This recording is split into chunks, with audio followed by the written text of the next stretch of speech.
Murali master గారు నేను Olympic కి వెళ్తాను, మెడల్ తెస్తాను. ఏంటి? పహల్వాన్ అవుతావా?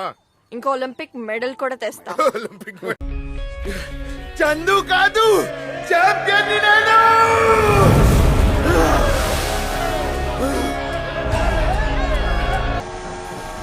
నీకు ఒలింపిక్ కి వెళ్ళాలని ఉందా?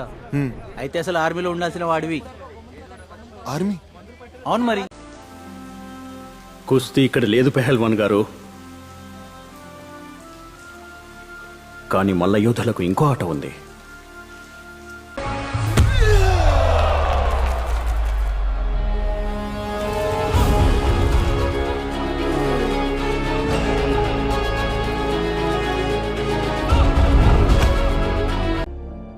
Match finish, boxing finish, Olympic finish.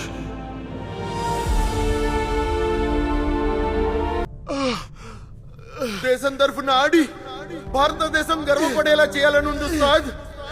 Olympics లో బంగారు పథకం గెలవాలని నా చిన్నతనం నుంచి కలగంటున్నాను ఉస్తాద్.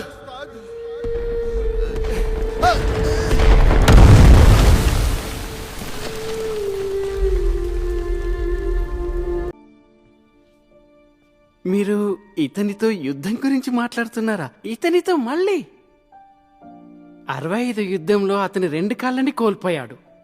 మరి ఇప్పుడు 71 యుద్ధం పేరుతో అతని కళను కూడా చెరిపేస్తున్నారు. ఏంటండి ఇది? ఆగస్టు 1972లో మీరు